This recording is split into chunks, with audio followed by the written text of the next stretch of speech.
37 Tales. Cambridge University's Creative Writing Course 2022. 1. Marlena Napu Fairy Tale and Marlena Fairy Tale Prince Lane Perkins collaboration. Second Chance by Marlena Napu and Lane Perkins. Friday afternoon. Another weekend with nothing planned. Nothing exciting on the horizon, was Dean thinking while leaving the office. An hour later, after changing 2 crowded trains, he's finally home. With automatic gestures he gets into the shower, then cooks some dinner, opens a can of beer and sits in front of the computer browsing the internet. Maybe I should give this a go, whispers Dean while watching the trailer for a fantasy online game. He wasn't into role-playing games, but he was bored of the ones he used to play. Let's see what's this all about. A couple of hours later he finds himself immersed in the magical world of Illyria. He is now the elf known by the name of Elrahir, the night elf. A handsome creature with green eyes, long brown hair and unlimited warrior skills.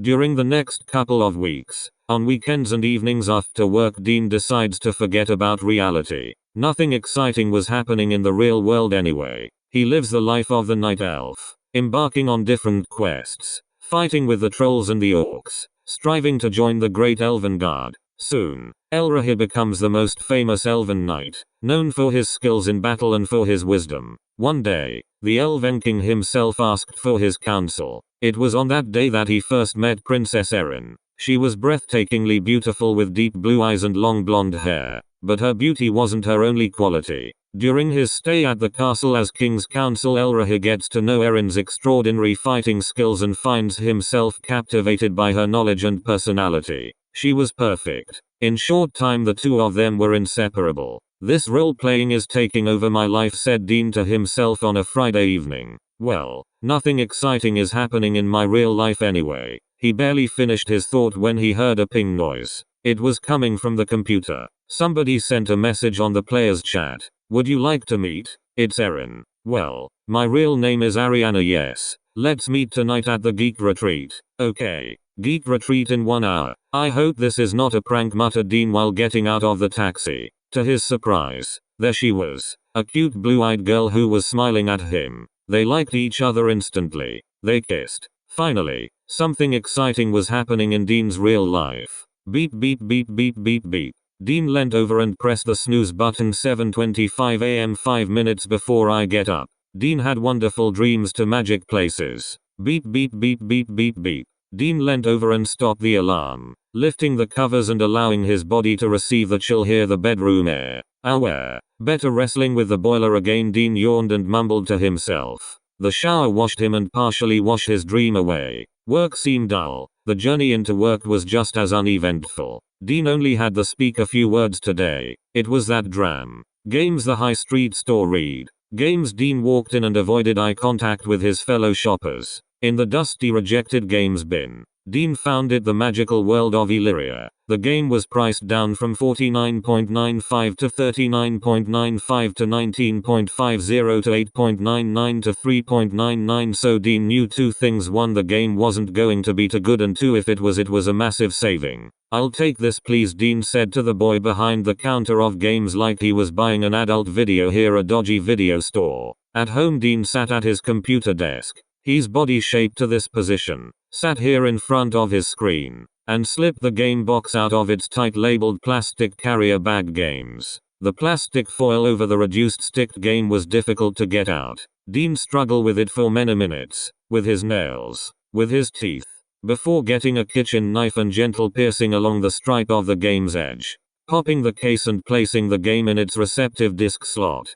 The screen burst to life. The Magical World of Illyria. Dean spent the next 2 days setting his profile up. He is now the elf known by the name of Elrahir, the night elf. A handsome creature with green eyes, long brown hair and unlimited warrior skills. The Magical World of Illyria. He chose to be on the rebels' side to stop the High Priestess from gaining the ultimate power, the Crystal Egg of Erin, the most powerful talisman in the world of Illyria. For months he fought his way through kingdom after kingdoms, liberating the enslaved citizens. Question as he went. Who is the High Priestess? The castle from Illyria was minutes away from the rebels' victorious quest. The castle of Illyria was huge with spires, moats and turret with was caveness inside.